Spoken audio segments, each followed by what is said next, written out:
Hyderabad heritage సిటీనే కాదు, Hyderabad is a lake city అని చెప్పి నిజాం సర్కార్ 100 సంవత్సరాల ముందే ఒక అద్భుతమైన కట్టడాలను నిర్మించి మనకు అందించాడు.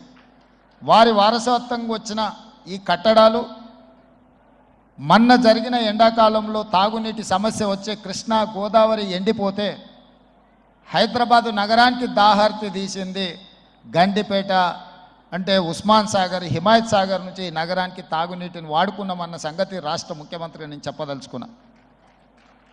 ఈ ప్రజలకు కోట్లాది మంది దాహార్తిని తీర్చే ఈ యొక్క చెరువులను శ్రీమంతులుగా గొప్ప వ్యక్తులుగా ఉన్న వాళ్ళు వాటి పక్కనే ఫామ్ హౌజుల పేరు నిర్మించుకొని వాళ్ళ డ్రైనేజ్ కాలువలు తీసుకెళ్ళి గండిపేటలో కలిపినారు. నేను ఇక్కడ వేదిక మీద ఉన్న పెద్దలతో పాటు ఇక్కడ వచ్చిన భక్తులను నేను ఒకటే మాట అడగదలుచుకున్నా. ఇవాళ వాళ్ళ విలాసవంతమైన జీవితం కోసం నిర్మించుకున్న ఫామ్ హౌజుల నుంచి వచ్చే డ్రైనేజ్ గండిపేటలో హిమాయత్ సాగర్ తాగునీటిలో కలిపితే ఆ నీళ్ళు హైదరాబాదు నగరానికి తాగడానికి సరఫరా చేస్తుంటే వాళ్ళు నిర్మించిన అక్రమ నిర్మాణాలను వదిలేస్తే ఇక నేను ప్రజాప్రతినిధిగా విఫలమైనట్ట కాదా మీరు ఒక్కసారి ఆలోచన చేయండి. అందుకే ఒత్తిడి వచ్చిన మిత్రులకు ఫామ్ హౌజులు ఉన్నా ఏవి వదలకుండా హైడ్రా అనే ఒక సంస్థను ఏర్పాటు చేసి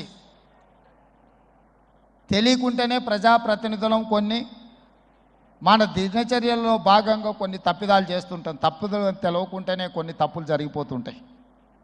మరి ఆ ఖాతాను సవరించుకోవడానికి, ఆ బ్యాలెన్స్ షీట్ను సవరించుకోవడానికి తెలిసి కొన్ని మంచి పనులు చేయాలని నేను ప్రగాఢంగా విశ్వసిస్తున్నా, నమ్ముతున్నా. ఆ తెలిసి చెయ్యాలనుకుంటున్న మంచి పనుల్లో భాగము ఈ చెరువులను చెరబట్టిన వాళ్ళ నుంచి విముక్తి కలిగించాలన్న ఏకైక లక్ష్యంతోనే ఈరోజు చెరువులను ఆక్రమించుకున్న వాళ్ళను ఎవరిని వదలకుండా ఉక్కు పాదంతో అణిచివేయాలన్న ఆలోచన, అందులో నిర్మాణాలను ఏ ఒత్తిడి వచ్చినా వెనక్కి తక్కకుండా తొలగించాలన్న ఆలోచనతోనే ఈరోజు ఈ చెరువులలో ఉన్న అక్రమ కట్టడాలను కూలగొడుతున్నాము. ఈ చెరువులలో నిర్మాణమైన విలాసవంతమైన ఫామ్ హౌజులు ప్రభుత్వాన్ని ప్రభావితం చేయగలిగిన స్థానాలలో ఉన్న చాలామంది వ్యక్తులు ఉన్నారు. ప్రత్యక్షంగా ప్రభుత్వంలో భాగస్వాములు అయి ఉండొచ్చు, లేకపోతే సమాజం మీద బాగా ప్రభావితం చేయగలిగిన వ్యక్తులు ఉండొచ్చు. కానీ వాటన్నిటినీ నేను పట్టించుకోదలుచుకోలే. ఇది భవిష్యత్ తరాలకు, ఇది రాజకీయాలకు సంబంధం లేదు. నేను స్పష్టంగా చెప్పదలుచుకున్నా. రాజకీయాల కోసమో లేకపోతే రాజకీయ నాయకులను కొంతమందిని దృష్టిలో పెట్టుకొని చేపడుతున్న కార్యక్రమం కాదు ఇది. భవిష్యత్ తరాలకు, మన పిల్లలకు, వాళ్ళ పిల్లలకు వారసత్వంగా మనం అందించే సంపద ఈ సరస్సులు, ఈ నదులు. కేటీఆర్ గారికి కొంచెం తెలియదు, ఎందుకంటే చెప్పిన వాళ్ళు విని ఏదో అంటున్నారు కానీ కేటీఆర్ గారికి తెలియదు అనుకుంటా. ఎందుకంటే మహేందర్ రెడ్డి గారు రూల్ ప్రకారమే కట్టి రూల్ ప్రకారమే ఉన్నదని చెప్పి కేటీఆర్కి తెలియకపోవచ్చు. మరి కేటీఆర్ గారు ఇంకో మాట కూడా ఏం చెప్తుందంటే, మీరు రూల్ ప్రకారంగా ఉంటే అన్నీ కూల్చేయమంటున్నారు కదా. ముఖ్యమంత్రి గారు కూడా అదే చెప్తున్నారు. మొన్న నేను ముఖ్యమంత్రి గారు పక్కకి ఉన్నా, నేను ఉన్నప్పుడే ముఖ్యమంత్రి గారు చెప్పారు ఎవరైనా సరే ఎంత పెద్దైనా కూల్చేస్తామని. నేనే చెప్తున్నా కూల్చోమని. నేను కరెక్ట్ ఉన్నా, రోజు పేపర్లలో మీ ఛానల్లో వస్తుంది కాబట్టి మీ అందరికి పిలిచి క్లియర్ చేయాల్సిన బాధ్యత ఉన్నది కాబట్టి చెప్తున్నా. నేను అట్లాదేమో ఉంటే కూల్చేస్తాను, నేనే కూల్చేస్తాను. నాకు నోటీస్ వస్తే తెల్లానే దాన్ని తీసి బిల్డింగ్ అంతా కొట్టేస్తాను.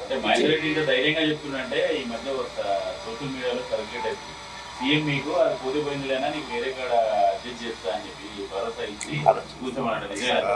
ఒకటి మైసాబ్ కూడా చెప్పాలన్నా, ల్యాండ్ నాది, నేను నా ల్యాండ్ నేను నాది. అది నాకు ఎవరో చెప్తే ఏమో చేస్తే నేను చేస్తాను. నేను అది తప్పు, రూల్కు వ్యతిరేకంగా ఉందంటే తీసేస్తా అంటున్నాను నేను. అర్థమైందా? ఏ చిన్నది, అది ఎంత చిన్న బిల్డింగ్.